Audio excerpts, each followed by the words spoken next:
Hello, good morning. Monday, March the 20th, 2023. First day of spring here. And we've got a chilly start to the day. It's sunny outside, but it's 22.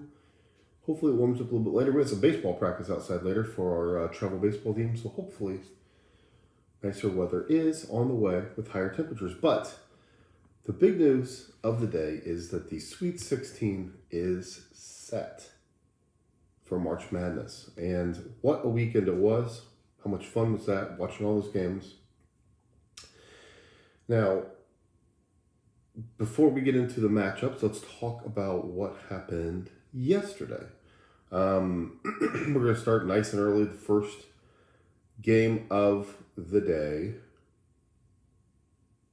Xavier, 84-73 over Pittsburgh. They just started off strong, ran away. They got that lead up to, I think, 15-16 at some point. They won by 11. It was a nice, not easy, but it was a nice, convincing win for Xavier. They looked really, really good. The opposite of what they did on Friday against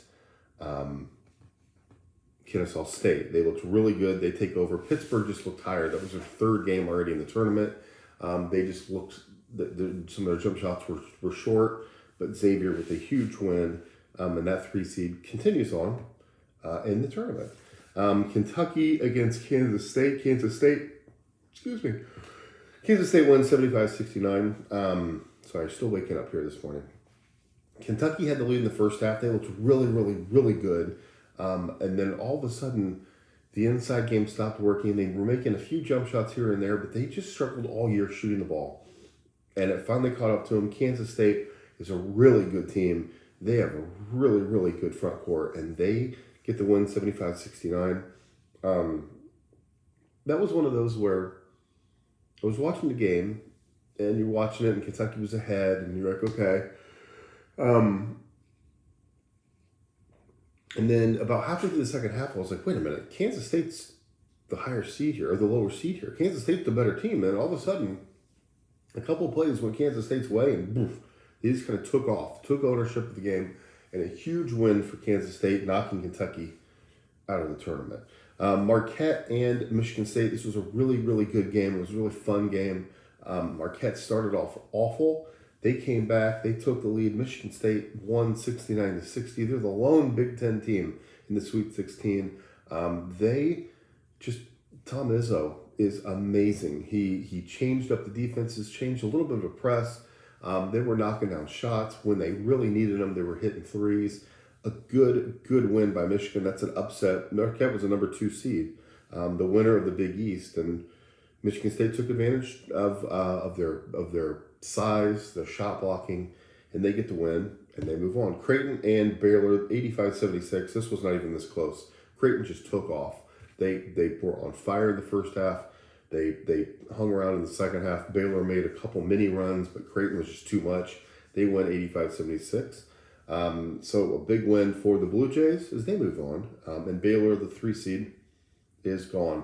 Fairleigh Dickinson, the 16 seed against Florida Atlantic, the 9 seed. Florida Atlantic gets the win. Fairleigh Dickinson had the big win over Purdue. Struggled early in this one. Came back in the second half, took the lead, and then Florida Atlantic, they are just so big and so physical. They are really, really good. They've got a kid named Davis on their team that is just, he is so quick, and he was just kind of taking over this game. So a big win by Florida Atlantic. Fun fact, their head coach is from Indiana, little small town on the south side of Indiana. So how fun is that? But a big win by FAU. They've had a great season, and they are sneaky because they are super athletic. And you wouldn't think them to be a huge team, but they're pretty big down in the block. So it was a good win. Fairleigh Dickinson, what a great run. What a great run. They won a game, came back, beat Purdue. What a fantastic appearance for them in the tournament. Terrible game to talk about, Miami and Indiana. Miami is just more athletic. Miami just took ownership of the opening tip, and before you knew it, it was 8-0, 12-0, 14-3 or something. And they were just more athletic. They were more physical. IU had a couple small runs, and other than that, Miami just dominated. And we'll talk about this in a minute, but that just showed the athleticism of the Big Ten compared to everybody else. It was unbelievable. But Miami, a huge huge win. They pretty much dominated IU. TCU and Gonzaga, that was a really fun game. TCU made a couple runs. They had the lead actually in the first half. In the second half, Gonzaga made a charge, tried to extend that lead, but TCU would not go away. It was down 8, and then all of a sudden it was down 2, and then they were down 2. It was a really, really fun game. TCU is a really good team, but so is Gonzaga. I don't think this is as good as the teams they've had that have been number 1 seed and been favorites, but they've got Drew Timme, and they're a handful. They really are. They're big, they're strong, and they're going to be a tough out because I don't know if their guard play is as good as it has been, but man, down low, Drew Timme is a monster down there. So this sets up our Final Fours. Our final 16 teams. We've got Friday night, Michigan State and Kansas State. That'll be a really, really good one. Both front courts are really, really athletic. I almost would give I'm going to give the edge to Kansas State. I think they're going to be a more physical team. I think they looked really good this weekend. Arkansas and UConn, a number 8 seed versus number 4 seed. That's going to be really, really interesting. Both these teams looked really good in their second round matchups. Florida Atlantic and Tennessee, how fun will that be? That's going to be a very, very, very physical game. Florida Atlantic already said that they've got to go practice rugby to get ready because Tennessee is just a big, physical, strong team. And then the last game on Thursday, we've got Gonzaga versus UCLA. What a great game that will be. UCLA is really, really good. They will match that physicality of Gonzaga. So I think it's going to be a really, really interesting game when UCLA and Gonzaga get together. Then on Friday, we've got San Diego State, Alabama. Alabama has looked really good so far. San Diego State has 2. Both those teams are going to try to push it, and it'll be an interesting game. Miami and Houston. Oh man, get your track shoes ready. That one, take the over because it is going to be a very, very quick up pace game. They are both super physical, super athletic. That's going to be a really fun game. Princeton and Creighton. How great is that? Two fun teams to watch. Princeton will be right there. They'll be ready to go. So we'll see what happens with the Tigers. Creighton gets a whole week to prep for them, so that'll be interesting. But what a game that'll be. And then Xavier and Texas, another game that's just going to be big and physical and strong and going to be a lot of fun. So if you look at the seeds, our double-digit seeds, 1, Princeton at 15. We got 2 number 1 seeds left, Alabama and Houston. Texas is a 2, UCLA is a 2. And then UConn at 4, Tennessee at 4. It's going to be a fun game. It's going to be a fun rest of the tournament. I like this because, and this stinks because I like a powerhouse, Carolina. None of the real true powerhouses are there. Kentucky's gone. Kansas is gone. Duke's gone. North Carolina didn't make it. Indiana is gone. Michigan State's a powerhouse, but you could easily see any of these teams get to the Final Four. Florida Atlantic is such a great story. I hope they have a lot of time this week focusing on them and their program. Miami is a great story. The team is just so athletic. And of course, Creighton, Princeton, all those guys. So here's what I am seeing in all of this. The difference between what IU is doing in the Big Ten and all the other conferences it's a big gap.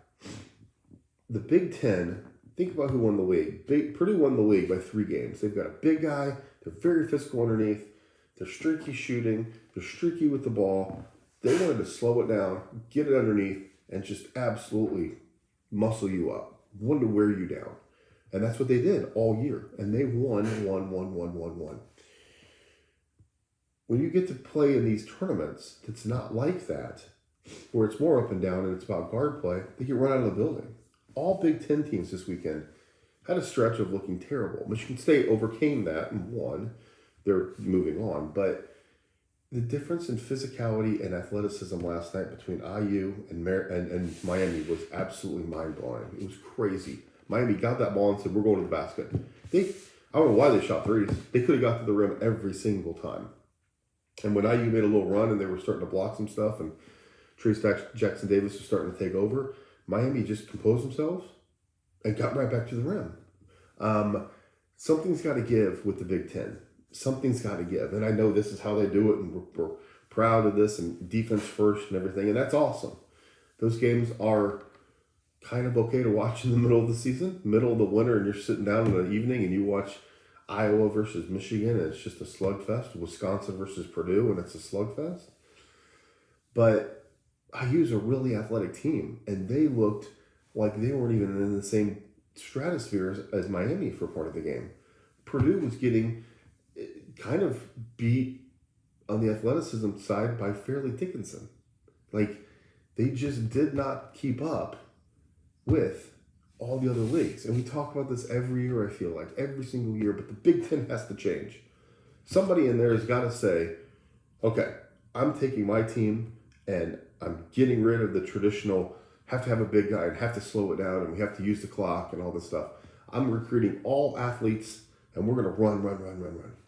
We're going to try to outscore everybody, and we're going to try to make more threes than you. And yeah, we're going to focus on defense, but we're going to trap, we're going to do all these different things, maybe press, that the Big Ten never typically sees. These teams in the Big Ten freak out because of a press, because none of the teams press. They freak out because of the trap, because the only time they see the trap is in the final 2 to 3 minutes of the game. So what team is going to go first? Penn State, I think, is on the way. They have three-point shooters. They're a little bit more athletic than some of the other teams.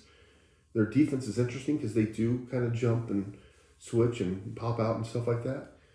But they need to keep going. They really need to keep going. They need to be able to switch more, get more athletes. It is a huge difference. And everybody loved Purdue and everybody's making a big deal. Oh my gosh. If you watch them, we talked about this a couple of days ago. It was kind of expected. Not the Fairleigh Dickinson loss, but Florida Atlantic may have gotten them. Memphis may have gotten them if they beat Florida Atlantic. There's just a big difference in athleticism between where the Big Ten is now and where all of the conferences are. There just is. I watch a lot of ACC ball because of my Tar Heels, but in ACC they get it and they go and they shoot, and they're not afraid to trap. They're not afraid to play all these aggressive defenses. The Big Ten is stuck in, we've got to get it down underneath. We've got to kill clock. We've got to muscle up. We've got to beat you on the defensive end. And defense is awesome. It is. Defense wins championships. It does. But you got to score. And when times get tough, you got to have somebody to get the ball and go. And I thought Jalen Hood-Schifino was going to be that guy for IU. He had a bad night until he made, 4 threes there in the last minute. But, man, he did not look good. He did not look good because Miami was so fast and so quick, and they got to the spot before he did. So it's going to be interesting. I really wish one Big Ten team just changes everything. Everything. And then from there, can everybody else keep up? That's going to be the question. On the football side, Michigan and Ohio State basically just said, we're going to get the best athletes. We're going to get the best physical athletes, the best, quickest, fastest, strongest, and see what happens. And they're still struggling in the tournament, the big, the college football playoff. But at least Michigan and Ohio State, you can tell the athleticism is getting closer to those big guys out of conference. For basketball, it's Michigan State. They play like this, and that's it. I was texting with a friend last night. I'm like, who in the Big Ten plays like Miami? Who plays like Miami in the Big Ten? Maybe Michigan State. Maybe Penn State to a little bit of degree, but not Iowa, not Maryland, not IU, not Purdue. Nobody plays like that. So I hope a Big Ten team literally says, let's just change how we're doing things. The transfer portal will give you that opportunity.